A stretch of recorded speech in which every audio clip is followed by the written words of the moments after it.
Few images of the Viking Age are as haunting or as misunderstood as the rituals of sacrifice.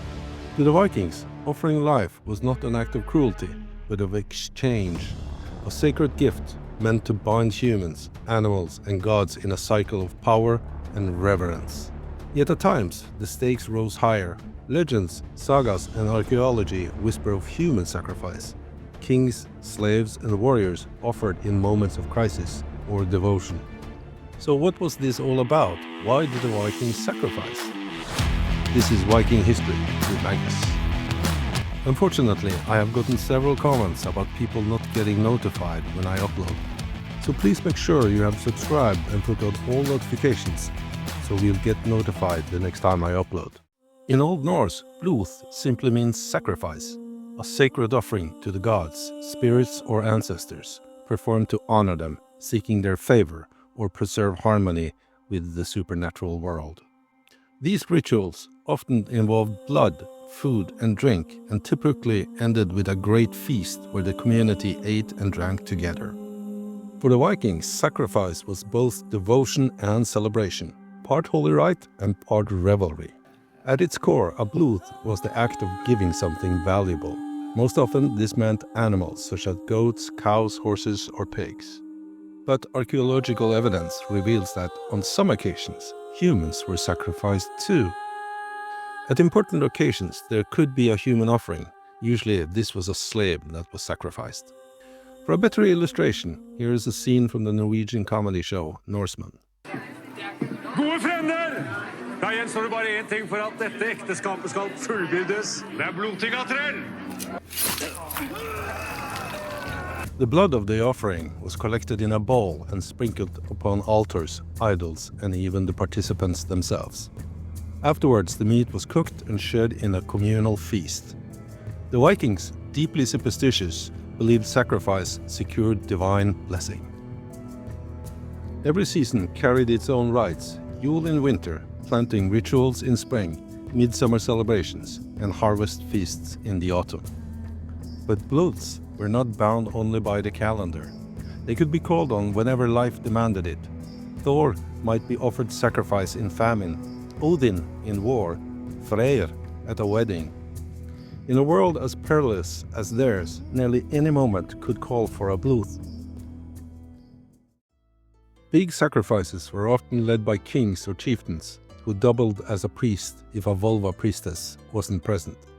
Check out my video for the full story on the vulva. Farmers brought animals to the Lord's Hall, where the slaughter happened in a sacred space. They put blood on the walls, and torches would light up the idols. One toast for Odin for victory, one for Freyr for fertility, and another for Njord for peace.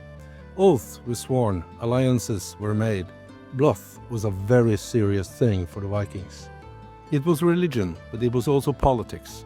By hosting a massive blót, a ruler proved his wealth and power. He fed everyone, showed his generosity, and linked himself with the gods. In Viking society, sacrifice bound people together almost as much as it honored the gods. Now to the darkest and most debated part: human sacrifice. Christian writers love to accuse the Vikings of gruesome rituals. A German bishop, Thietmar of Merseburg, claimed that the Danes of Leire offered 99 humans every 9 years, alongside horses and dogs. Another, Adam of Bremen, described a festival at Uppsala, where men and animals were hung from sacred trees, their corpses left to rot in a holy grove. These accounts are chilling, but also suspicious. Neither of these two writers saw the rites firsthand, and as Christians, they were hostile to paganism, and for centuries, many historians dismissed them as propaganda. But archaeology tells a different story. Evidence shows that human sacrifice did sometimes happen, and it was a very serious matter for the Vikings. In Norway, at Flakstad, archaeologists uncovered double and triple burials. Some bodies were decapitated, their heads placed separately. Analysis revealed those sacrificed had different diets, mostly fish, marking them as slaves. In short, they were killed as grave gifts to serve their master in their afterlife. We also have one of the most vivid eyewitness accounts from the Arab traveler Ibn Fadlan. In the 900s, he watched the funeral of a Viking chieftain among the Rus. Alongside the dead leader, one of his slave girls was chosen to follow him. For 10 days, she was plied with alcohol, singing and dancing. On the final day, she was killed by a priestess called the Angel of Death and laid beside her master. Then the ship was set alight, sending them both to the next world. Ibn Fadlan's description is graphic, but it matches archaeological findings of slaves killed in burials. Another striking site is Trelleborg in Denmark around 980 AD. Before the fortress was built, a ritual area with deep wells was used for sacrifices. Inside, archaeologists uncovered the remains of both animals and humans. And chillingly, this included several children between the ages of only 4 and 7. They had all been sacrificed. To the Vikings, wells were magical places. Odin himself sacrificed an eye at Mimir's well for wisdom. Throwing bodies into the depths may have been seen as a terrible gift in exchange for knowledge or protection. All of this suggests human sacrifice was real, but were reserved for extraordinary occasions. A war, a famine, the funeral of a king, something that was significant. Ordinary farmers sacrificed animals. Only the most powerful or the most desperate circumstances was human sacrifice practiced. We also know that Vikings practiced ättestupa, at least in some parts of the Viking world, which means kinfolk died. This was a sacrifice by the old or sick when they couldn't participate or make a valuable contribution anymore. In hard times, they would go out and sacrifice themselves, either voluntarily or because they were pressured to do so.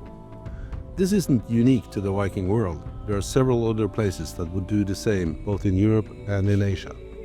Ättestupa meant that you would jump off a cliff to get a quick death, and this sacrifice was a very honorable thing to do. To illustrate better what this was all about, here's another clip from the Norwegian comedy show, Norsemen. Det er mye ære i dette her, er det ikke? Ja, jeg vet ikke. Å ta ættestup, det er noe av det mest ærefulle du kan gjøre. Ja, det er veldig viktig, vet du. Skal vi bare trekke unna bak der, så han Bjørn får litt løpefart? Ja, da ses vi på andre siden da, karer. Ja, vi snakkes. Til Valhall!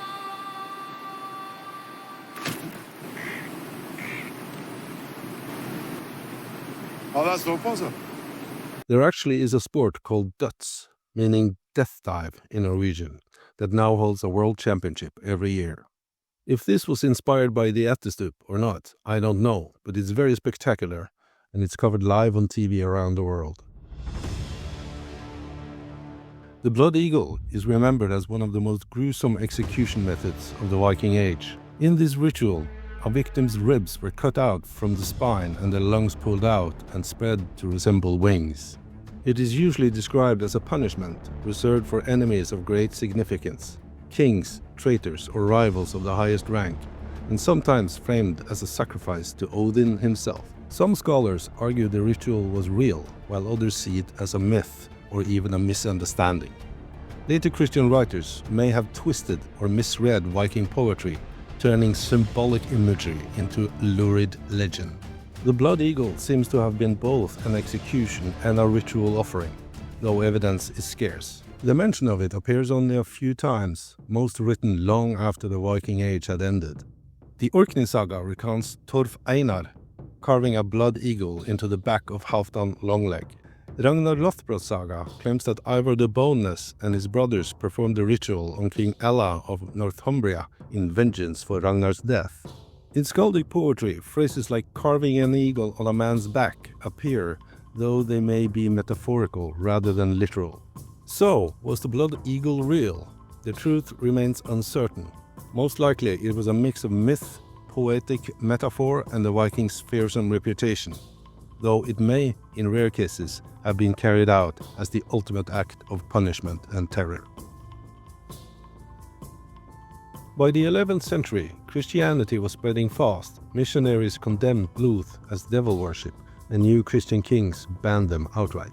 Some rulers demanded fines from anyone caught sacrificing. Over time, the old rites disappeared, replaced by the church. So what can we make of it? Viking sacrifice was never just about killing, it was about meaning. Animal blóts fed both gods and people. Human sacrifice, even though rare, were seen as the ultimate gift, a desperate bargain with the divine. To the Vikings, sacrifice bound their worlds together, gods, rulers, and community linked in one big ritual act. To outsiders, it may have looked like savagery, but to them, it was a sacred duty, the price of survival in a harsh and unpredictable world. Please subscribe and put on all notifications so you don't miss my next Viking video.